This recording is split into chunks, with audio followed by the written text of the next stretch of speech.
على رسوله الكريم أما بعد فأعوذ بالله من الشيطان الرجيم بسم الله الرحمن الرحيم وإذ أخذنا ميثاق بني إسرائيل لا تعبدون إلا الله صدق الله العظيم سورة البقرہ آیت نمبر 83 سے 86 تک۔ ان تین آیات مبارکہ کے اندر بھی بنی اسرائیل سے خطاب اور ان پر عتاب کا بیان ہے۔ اس سے ماقبل کی آیات میں یہود و نصارہ کے ایک باطل نظریے کی تردید تھی۔ یہود و نصارہ کا کہنا یہ تھا کہ ہم کبھی بھی جہنم میں نہیں جائیں گے، اگر بالفرض والمحال جہنم میں چلے بھی گئے تو چند دن رہ کے پھر ہم واپس نکل آئیں گے۔ تو اس کی تردید کی گئی کیونکہ وہ یہ سمجھتے تھے یہودی کہ ہم چونکہ شریعت موسوی کے ماننے والے ہیں اور عیسائی ہم شریعت عیسوی کے ماننے والے ہیں، اور وہ ان دونوں کو باقی سمجھتے تھے، منسوخ نہیں سمجھتے تھے، لہٰذا ان پر عمل کرنا بھی وہ اپنی نجات کے لیے کافی سمجھ رہے تھے۔ حالانکہ اب قرآن نازل ہو چکا تھا اور شریعت محمدی صلی اللہ علیہ وسلم آ چکی تھی، لہٰذا اب شریعت موسوی اور عیسوی دونوں منسوخ تھیں۔ اب ایمان کی بنیاد اسی پر تھی کہ نبی آخر الزماں صلی اللہ علیہ وسلم کی اتباع اور پیروی کی جائے اور شریعت محمدی کو اختیار کیا جائے۔ اسی طرح آگے مزید اسی بات کو آگے بڑھایا گیا۔ وَإِذْ أَخَذْنَا مِيثَاقَ بَنِي اسرائیل، اور جب ہم نے لیا بنی اسرائیل سے پختہ اقرار، پختہ عہد۔ میثاق وہ عہد کہ جس کو پختہ کیا گیا ہو، کہ ہم نے بنی اسرائیل سے پختہ عہد لیا تھا۔ کس چیز کا؟ لا تعبدون الا اللہ، اللہ کے سوا کسی کی عبادت نہیں کرنی، عبادت صرف اور صرف اللہ کی، یعنی توحید کا اقرار یہ تم نے کرنا ہے۔ چونکہ عیسائی اقانیم ثلاثہ، تثلیث یعنی تین خداؤں کے قائل ہو گئے تھے کہ اللہ بھی ہے اور بیٹا بھی ہے، باپ بیٹا روح القدس، باپ سے اللہ مراد لے لیتے، بیٹے سے عیسیٰ علیہ السلام مراد لیتے، روح القدس سے جبریل امین کو مراد لیتے اور کہتے یہ تینوں مل کر ایک خدا ہے۔ اور آپ نے اکثر ہمارے ہاں بھی ایک بڑا غلط نظریہ کہہ لیں یا لاشعوری غلطی کہہ لیں، اکثر گاڑیوں کے پچھلے شیشے پر آپ نے لفظ اللہ لکھا ہوا دیکھا ہوگا اور اس میں 5 نام لکھے ہوتے ہیں، حضرت حسن، حسین، فاطمہ، علی اور محمد، اور ان کو اس سٹائل سے لکھا گیا ہوتا ہے کہ وہ سارا مل کر لفظ اللہ، یعنی اللہ معاف کرے کہ یہ 5 مل کر اللہ ہیں۔ یعنی عیسائی تو رہے ایک سائڈ پہ، انہوں نے 3 کو ملا کر ایک اللہ بنایا تھا اور ہمارے جاہلوں نے 5 کو ملا کر ایک اللہ بنا لیا۔ جہالت پر مبنی بات ہے، یہ تو ان کو علم نہیں ہے، لاشعوری طور پر، اس لیے ہم کافر تو نہیں کہہ سکتے کہ وہ لاشعور اور جہالت کی بنیاد پر یہ لکھ رہے ہیں، شاید اپنی محبت کا اظہار کر رہے ہیں لیکن ان کو اندازہ نہیں ہے کہ اس سے کتنا غلط تاثر جا رہا ہے، گویا یہ 5 تن مل کر اللہ بن رہا ہے۔ تو اب دیکھیں بات کہاں جاتی ہے۔ تو برکب عیسائیوں نے کہا جی کہ 3 مل کر ایک خدا ہیں، انہیں بھی کہا گیا صرف ایک اللہ کی بندگی کرو، اللہ کی ماں سوا کسی کی عبادت نہیں کرنی۔ یہودی عزیر علیہ السلام کو اللہ کا بیٹا سمجھتے تھے، انہیں پابند کیا گیا صرف ایک اللہ وحدہ لا شریک ذات کی بندگی کرنی ہے۔ تو لا تعبدون الا اللہ، اس میں توحید کی طرف دعوت ہے۔ آگے پھر مزید کچھ احکامات کا بیان ہے۔ وبالوالدین احسانا، اور والدین کے ساتھ حسن سلوک کرو۔ جہاں بھی اللہ کی عبادت کا ذکر، وہیں پر والدین کے ساتھ حسن سلوک کا بھی ذکر ملتا ہے۔ اس سے والدین کی اور ان سے حسن سلوک کی اہمیت سمجھ میں آتی ہے، چونکہ اللہ بھی ہمارے مربی ہیں، ہمارے پالن ہار ہیں، ضروریات کو پورا کرنے والے ہیں، ہمارے کفیل ہیں۔ دنیا میں اس کا نمونہ والدین ہیں کہ وہ تربیت کرتے ہیں، وہ پالتے ہیں، وہ لاتے ہیں، کماتے ہیں، تو ایک نظام زندگی چلتا ہے۔ تو گویا کہ ایک مماثلت پائی جاتی ہے۔ تو اسی لیے جہاں اللہ نے اپنی عبادت کا ذکر کیا وہیں پر والدین سے حسن سلوک کا بھی ذکر کر دیا. پھر والدین میں سے بھی ماں کا حق باپ پر مقدم رکھا. ایک صحابی نے پوچھا کہ میرے حسن سلوک کا زیادہ حقدار کون ہے؟ تو 3 مرتبہ آپ نے فرمایا ماں، اور 4تھی مرتبہ فرمایا باپ. کیونکہ ماں کی خدمت زیادہ کرنی ہے. کیوں؟ کہ اس کی مشقت زیادہ ہے، اس کی خدمت زیادہ ہے. 9 ماہ بچے کو پیٹ میں رکھنا وہ ایک الگ تکلیف ہے. وہنن علی وہنن، قرہن علی قرہن، عجیب ایک تکلیف کی کیفیت ہے. پھر اس کے بعد بچے کی ولادت ایک مستقل تکلیف کا مرحلہ. پھر اس کے بعد 2 سال دودھ پلانا ایک مستقل، یعنی ماں کس حد تک جڑی ہے اپنی اولاد کے ساتھ. تو اس لیے فرمایا کہ ماں کا حق زیادہ ہے. 4تھے نمبر پر فرمایا باپ کا. لیکن ادب اور احترام کے لحاظ سے باپ کا مرتبہ ماں سے زیادہ ہے. یعنی دونوں میں سے کسی ایک کی اگر ماننی ہے حق معاملے میں، حق بات میں، تو پھر باپ کی بات مقدم ہوگی. یہ حسن سلوک مانا خدمت، تو خدمت میں ماں کا حق کیا ہے؟ مقدم ہے. یہ پچھلی حکومت افغانستان میں جب قائم تھی تو اس میں ایک لڑکے نے اپنی والدہ کے ساتھ ایسے ہی کوئی بدسلوکی کا معاملہ کیا، تو اس کا کیس چلا گیا وہاں کے گورنر کے پاس. تو اس نے کیا سزا دی؟ ایک مٹکا منگوایا، مٹکا، اور وہ مٹکا اس لڑکے کے پیٹ کے ساتھ مضبوطی سے باندھ دیا اور کہا کہ تم نے 9 ماہ یہ مٹکا یہاں پر باندھ کے رکھنا ہے، یہ تمہاری سزا ہے. سوتے جاگتے چلتے پھرتے کھاتے پیتے مٹکا تمہارے پیٹ پہ رہے گا. تو سوچیں کہ آسان کام ہے.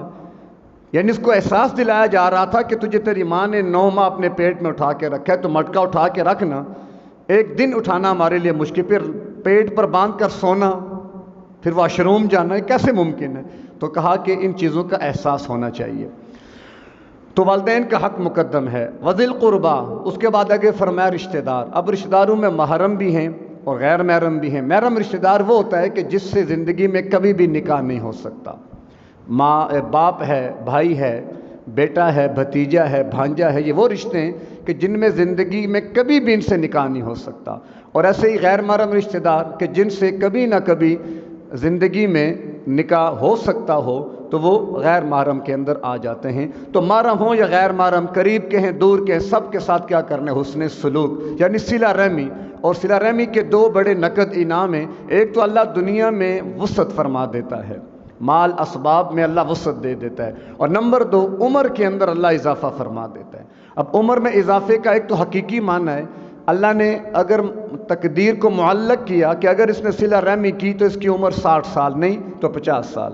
اور ایک عمر میں اضافے کا دوسرا معنی یہ بھی ہے کہ اللہ اس کو بیماریوں سے بچا لے گا، یا جب تک رہے گا صحت مند رہے گا زندگی جیے گا. کیونکہ بیمار تو آدھا بیچارہ مر جاتا ہے، بیمار آدمی آدھا مردہ ہی ہوتا ہے، سمجھ لیں. نہ صحیح کھا رہا ہے، نہ پی رہا ہے، نہ سو رہا ہے، نہ جاگ رہا ہے.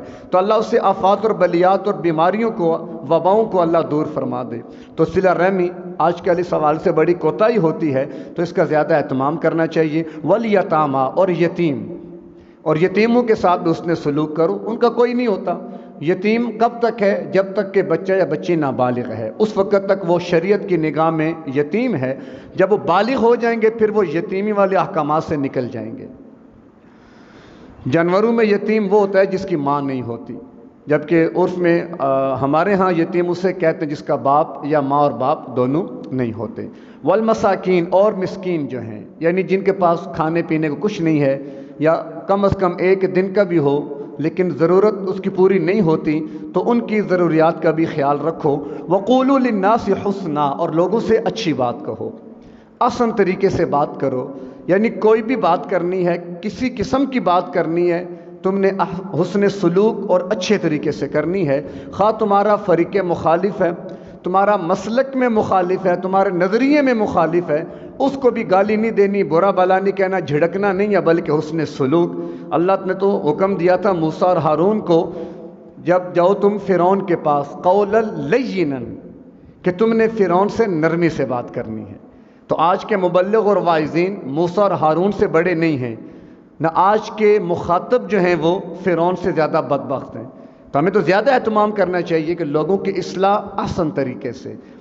ہمارے ہاں مزاج بن گیا کہ 2 نمازیں پڑھ کر ہم نمازی بن جاتے ہیں، 2-4 مسئلے اگر سمجھ آ جائیں تو ہم مجتہد بن جاتے ہیں، پھر اگلے کو کچھ سمجھتے ہی نہیں ہیں. تو یہ بڑی خطرناک صورتحال ہے. اگر آپ اوروں کی اصلاح چاہتے ہیں تو آپ نرمی کو اختیار کریں، نرمی سے بات سمجھائیں. یعنی کہ دلیل گرم ہو، بات نرم ہو، تو پھر جا کر بات بنتی ہے۔ وَأَقِیمُوا الصَّلَاةَ، اور نماز قائم کرو، وَآتُوا الزَّکَاةَ، اور زکوٰۃ ادا کرو۔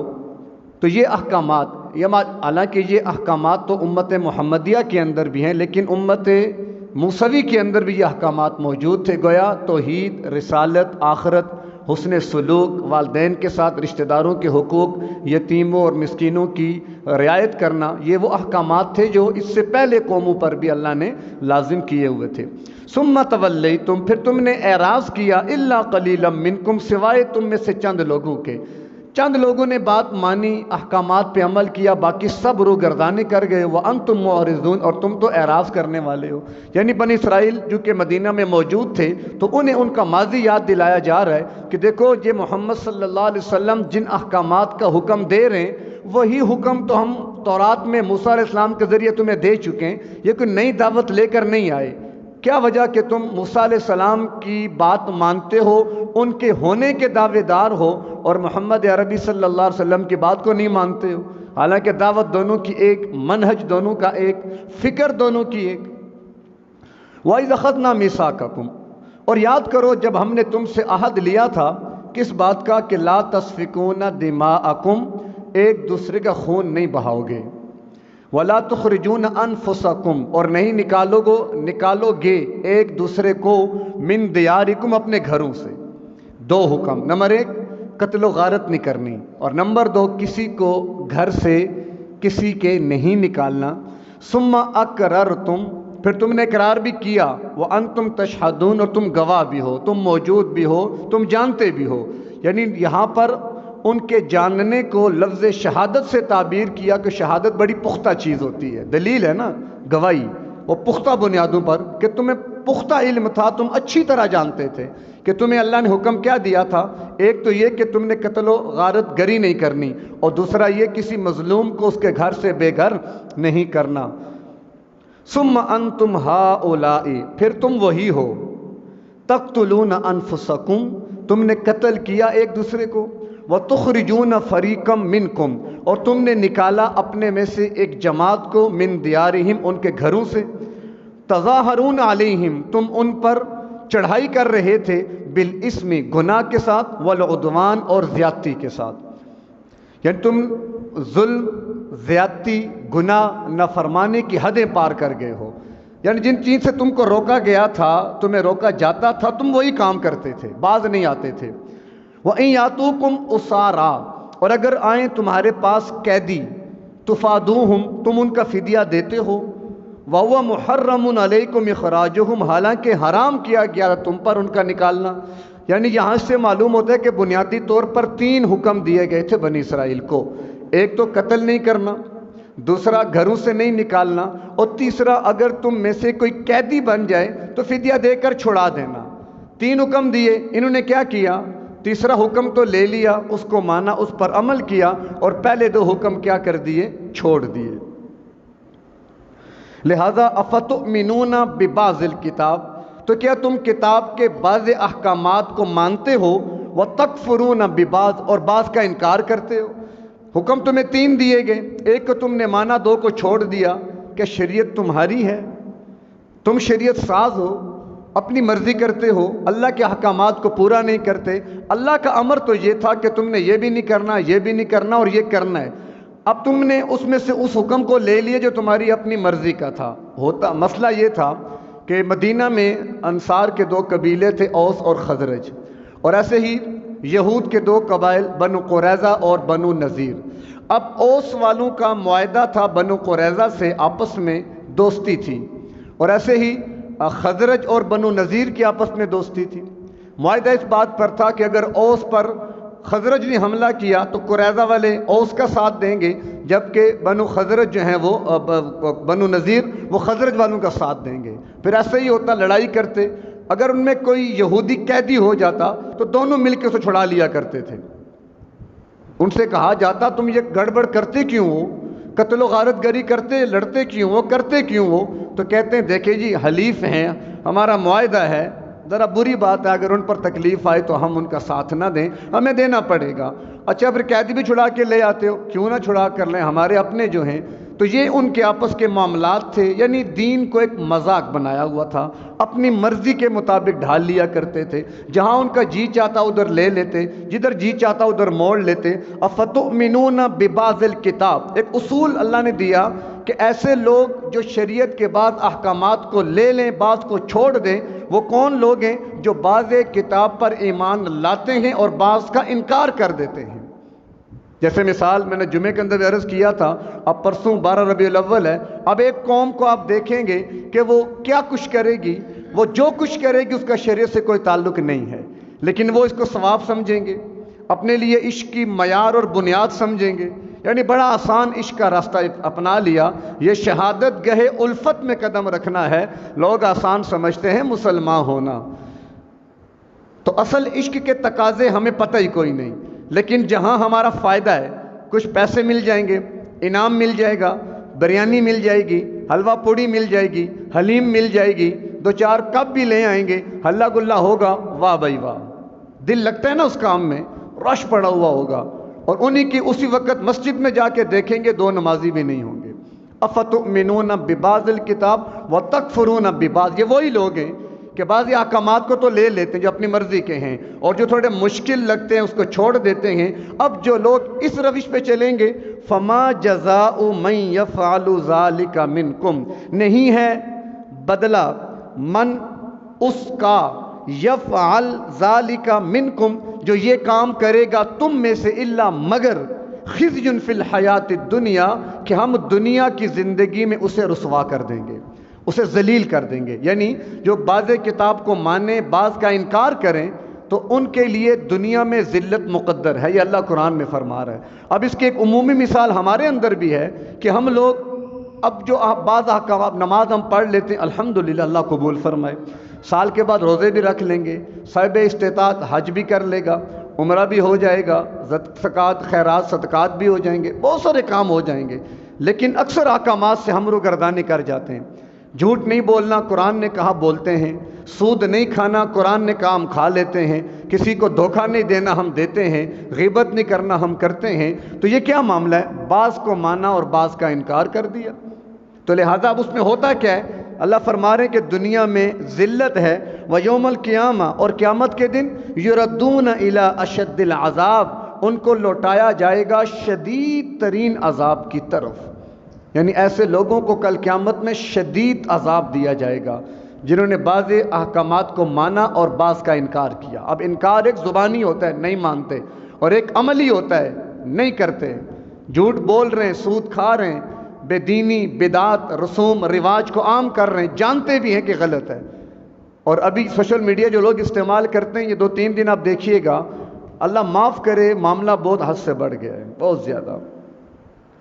لیکن افسوس ان کے علماء پر ہے جو ان کی سرپرستی کرتے ہیں باقاعدہ اور باضابطہ، اور اپنے سرپرستی میں، نگرانی میں ان سے یہ کام کروا رہے ہوتے ہیں کہ شام کو کچھ پیسے مل جائیں گے، یشترون بآیات اللہ ثمنا قلیلا، لہذا اللہ کی آیات کو بیچا، نعتوں کو بیچا، اللہ کے ذکر، پیغمبر کے ذکر کو بیچا اور پیسے لیے اور گھر چلے گئے۔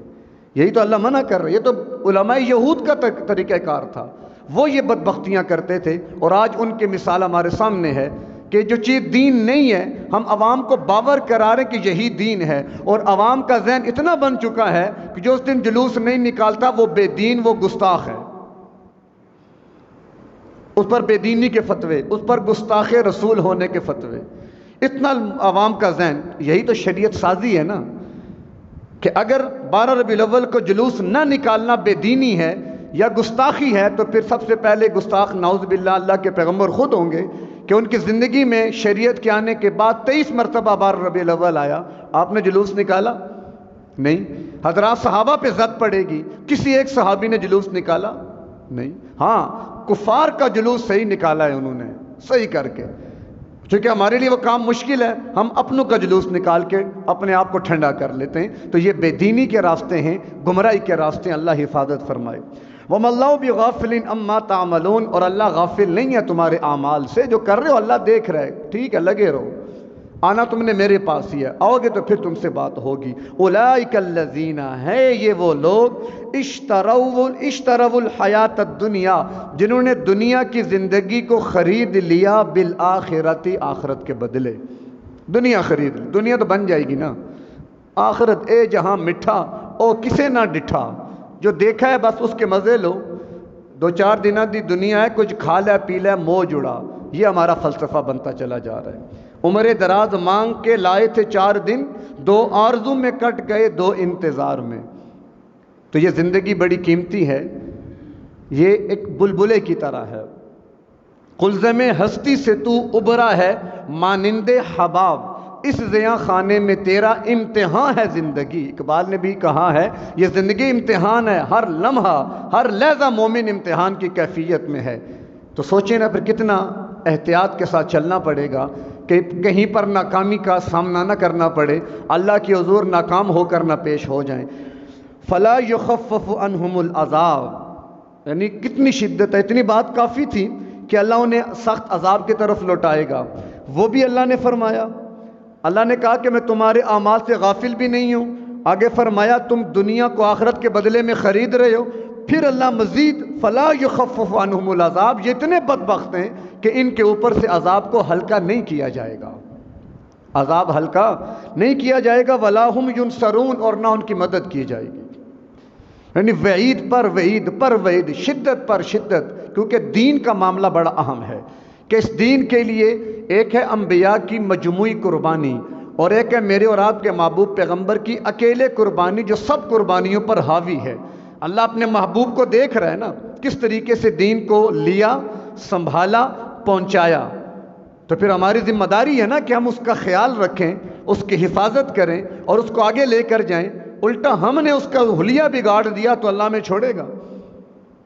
کوئی باپ اپنی اولاد کو کوئی امانت دے کر جائے اور تھوڑی گڑبڑ ہو جائے تو باپ کتنا غصے ہوگا کہ خون پسینے کی کمائی کر کے تمہارے لیے یہ بنایا تھا، تمہیں اتنا بھی احساس نہیں، تم نے ستیہ ناش کر کے رکھ دیا۔